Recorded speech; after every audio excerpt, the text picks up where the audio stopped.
Dear students, आज हम पढ़ेंगे मैकेनिज्म ऑफ क्लीवेज के बारे में। पीछे हम पढ़ चुके हैं कि क्लीवेज या विदलन जाइगोट में होने वाली लगातार समसूत्री विभाजन या माइटोटिक सेल डिवीजन को कहते हैं।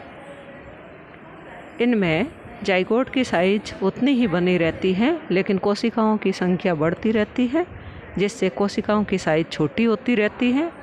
और जाइगोट में होने वाला क्लीवेज तब तक चलता रहता है जब तक कि उसका कैरियोप्लाज्मिक इंडेक्स सामान्य कोशिकाओं के समान नहीं हो जाता।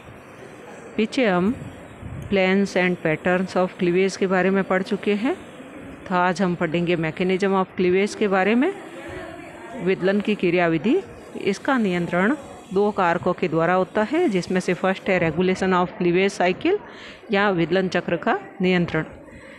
कायिक कोशिकाओं में होने वाले समसूत्री विभाजन में M and G1, S and G2 phases होती हैं, जबकि शुरुआत के 11 विदलन विभाजनों में G1 और G2 फेजेज एब्सेंट होती हैं, सिर्फ M और S फेजेज ही उपस्थित होती हैं। और इसको कंट्रोल करने वाले कारक साइटोप्लाज्म या कोशिका द्रव्य में उपस्थित होते हैं।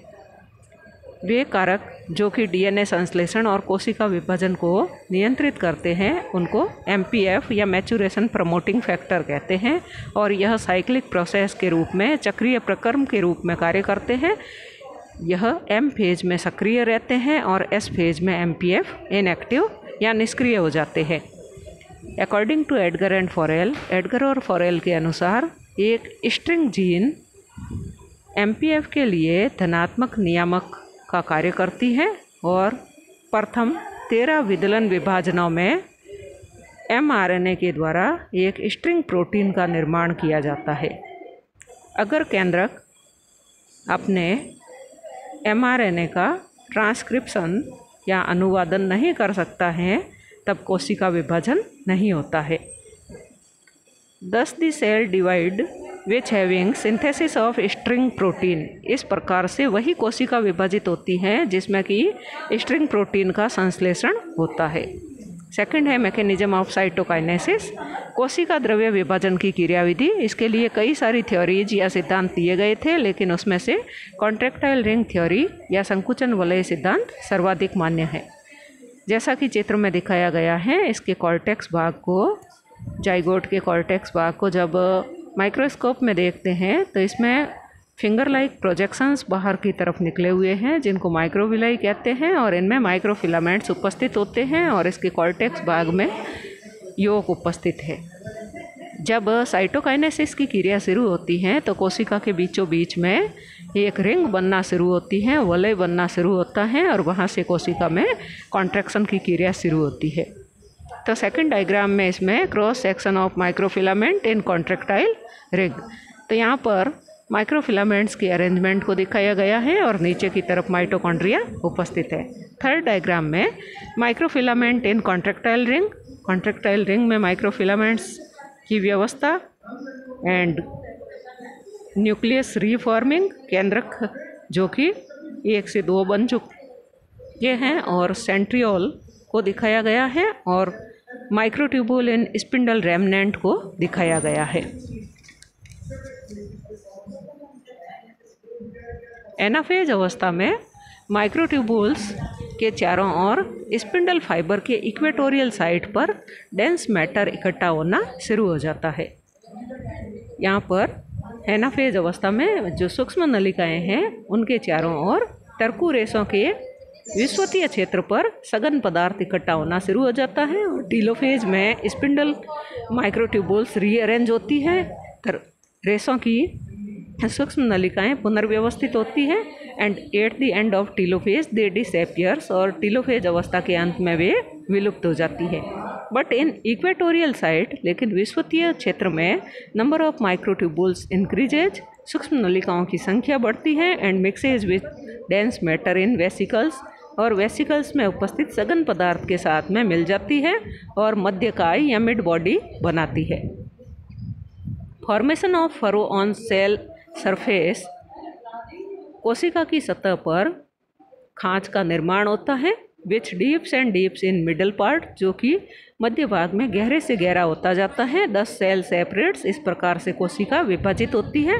The cytokinesis process undergoes in cell cortex by contractile ring, इस प्रकार से कोशिका द्रव्य विभाजन की प्रक्रिया में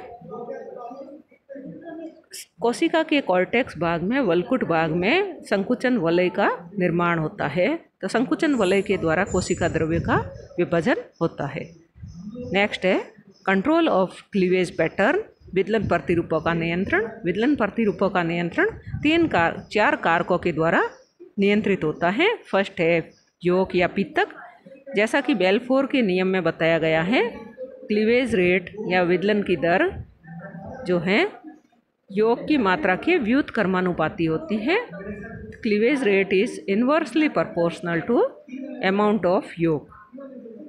माइक्रोलेसिथल एंड मीजोलेसिथल एग्स में पित्तक की मात्रा कम होने के कारण होलोब्लास्टिक क्लीवेज पाया जाता है।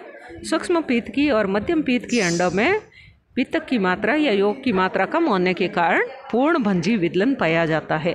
मैक्रो और मेगालेसिथल एग्स में अति पीतकी अंडों में पित्तक की मात्रा अधिक होने के कारण मीरोब्लास्टिक क्लीवेज या अंशभंजी विदलन पाया जाता है। फॉर एग्जाम्पल एम्फियोक्सस के अंडे माइक्रो एंड आइसोलेसिथल एग्स होते हैं। सूक्ष्म पीतकी और समपीतकी अंडे होते हैं जिनमें होलोब्लास्टिक एंड इक्वल क्लीवेज पाया जाता है, जिनमें पूर्ण भंजी और समभंजी विदलन पाया जाता है। फ्रॉग के अंडे मीजो एंड टिलोलेसिथल एग्स होते हैं। मध्यम पीतकी और गोलार्ध पीतकी अंडे होते हैं। इनमें होलोब्लास्टिक एंड अनइक्वल क्लीवेज पाया जाता है, जिनमें पूर्ण भंजी और असमान विदलन पाया जाता है। चिक में मेगा एंड टिलोलेसिथल एग्स होते हैं। मुर्गी में अति पीतकी और गोलार्ध पीतकी अंडे होते हैं। इनमें मीरोब्लास्टिक एंड डिस्कोइडल क्लीवेज पाया जाता है। इनमें अंशभंजी और बिंबाभ विदलन पाया जाता है, क्योंकि इनमें सक्रिय कोशिका द्रव्य डिस्क के रूप में या बिंब के रूप में एनिमल पोल पर पाया जाता है। फ्रॉग एंड चिक में क्लीवेज रेट एनिमल पोल पर अधिक होती है और वेजिटल पोल पर कम होती है, क्योंकि एनिमल पोल पर सक्रिय कोशिका द्रव्य उपस्थित होता है और वेजिटल पोल पर पित्तक या योग की मात्रा अधिक उपस्थित होती है। सेकंड है कारक, वो है एग कॉर्टेक्स एंड वल्कुट। साइटोप्लाज्मिक कंपोनेंट का अरेंजमेंट एंड डिस्ट्रीब्यूशन कॉर्टेक्स के द्वारा कंट्रोल होता है।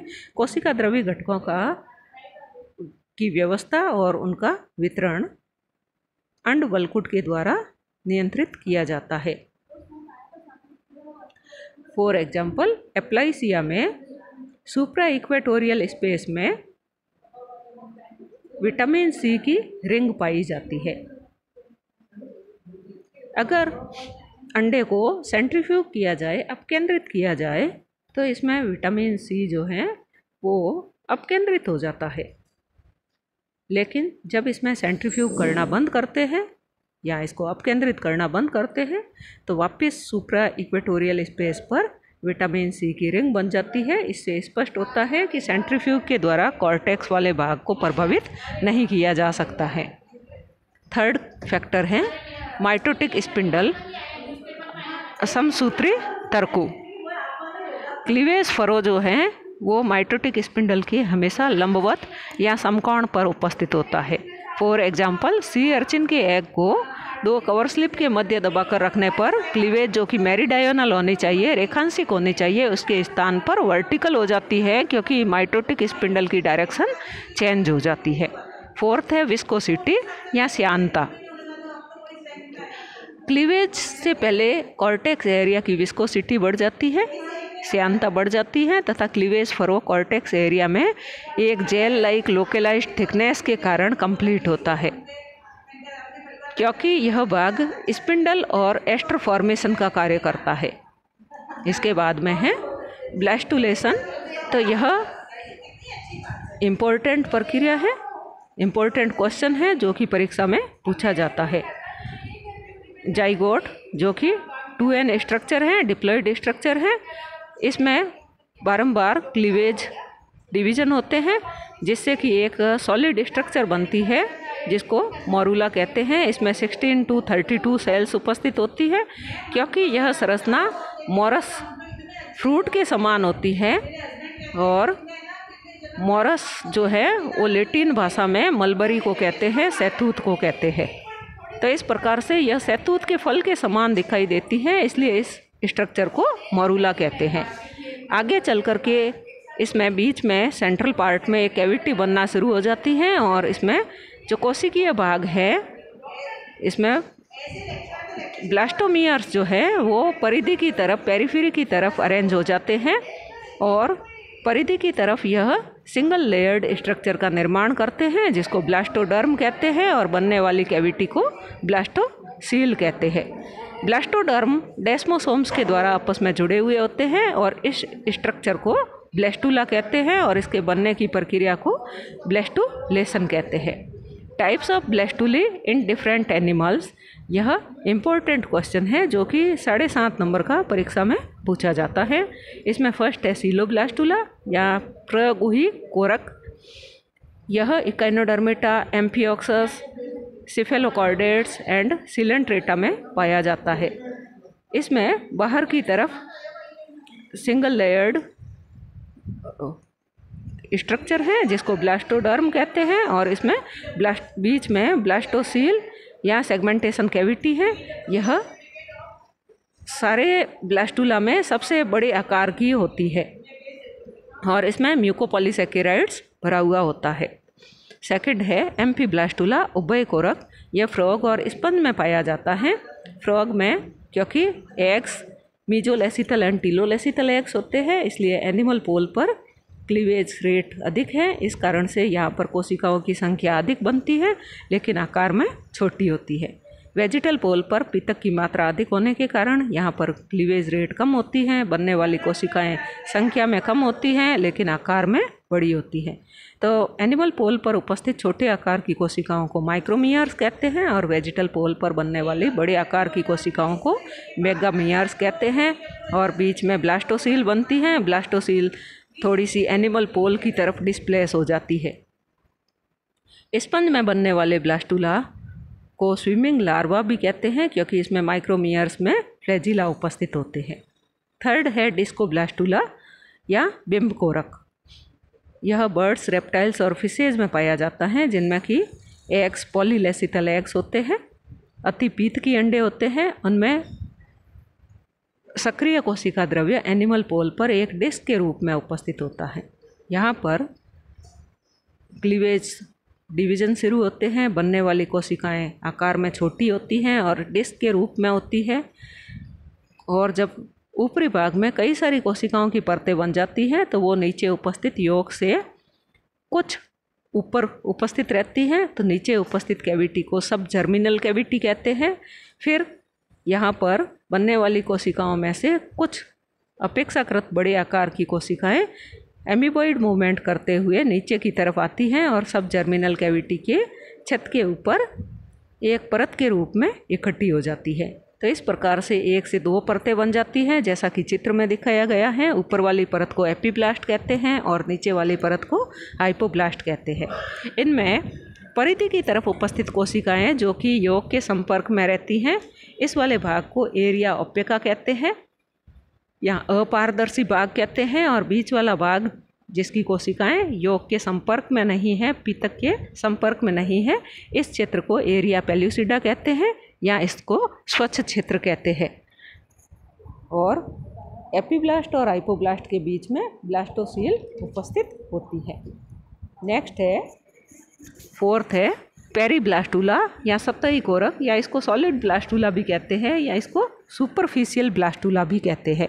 यह इंसेक्ट में उपस्थित होता है, कीटों में उपस्थित होता है। कीटों के अंडे सेंट्रोलेसिथल एग्स होते हैं, मध्यम पीत की अंडे होते हैं। तो यहाँ पर मध्य भाग में अंडों के यौक उपस्थित है और इसमें विदलन केवल इसके सतही भाग में ही होता है। इस कारण से सतही भाग में, इसके पेरिफेरी वाले भाग में कोशिकाओं की एक परत बन जाती है, ब्लास्टोडर्म बन जाती है और बीच वाले भाग में यौक भरा हुआ है। इसमें नीचे की तरफ उपस्थित कोशिकाएं कुछ बड़े आकार की होती हैं जिनको जर्म बैंड कहते हैं और ऊपर की तरफ एक छिद्र पाया जाता है जिसको माइक्रोपाइल कहते हैं। इसमें ब्लास्टोसील एब्सेंट होती हैं, इसलिए इसको सॉलिड ब्लास्टुला कहते हैं। नेक्स्ट है, फिफ्थ है स्टीरियोब्लास्टुला। यह एनेलिडा, मोलस्का, प्लेनेरिया, निमरटाइन इनमें पाया जाता है। और क्योंकि इनके अंडे डिटर्मिनेट एग्स होते हैं, निर्धारी अंडे होते हैं, और इनमें ब्लास्टोमियार्स आकार में बड़े होते हैं लेकिन संख्या में कम होते हैं। जैसा कि डायग्राम में बताया गया है, ब्लास्टोडर्म में उपस्थित ब्लास्टोमियार्स आकार में बड़े हैं लेकिन संख्या में कम हैं, और ब्लास्टोसील बिल्कुल ही या तो छोटी है या फिर एब्सेंट होती है। लास्ट है ब्लास्टोसिस्ट या पोस्कोरक। यह मैमल्स में पाया जाता है, जैसा कि डायग्राम में बताया गया है। इसमें बाहर की तरफ ट्रोफोब्लास्ट उपस्थित है, जो कि एक परत के रूप में उपस्थित है, सिंगल लेयर के रूप में उपस्थित है। यह एक्स्ट्रा एम्ब्रियोनिक मेम्ब्रेन का निर्माण करती है और इसके द्वारा एम्ब्रियो फॉर्मेशन नहीं होता है। अंदर की तरफ, ऊपर की तरफ कुछ कोशिकाएं ग्रुप के रूप में उपस्थित होती हैं। इनको इनर सेल मास कहते हैं या एम्ब्रियोनिक नॉब कहते हैं या सेल्स ऑफ रॉबर कहते हैं। ये कोशिकाएं आगे चल कर के एम्ब्रियो फॉर्मेशन का काम करती है। नीचे की तरफ कैविटी उपस्थित है जिसको ब्लास्टोसील कहते हैं या न्यूट्रिटिव कैविटी कहते हैं या एल्बुमिन कैविटी कहते हैं। इसमें पोषक पदार्थ भरा हुआ होता है जो कि इनर सेल मास या एम्ब्रियोनिक नॉब या सेल्स ऑफ रॉबर यानी कि भ्रूण का निर्माण करने वाली कोशिकाओं के लिए न्यूट्रिशन के रूप में पदार्थ अवेलेबल कराता है। Thank you.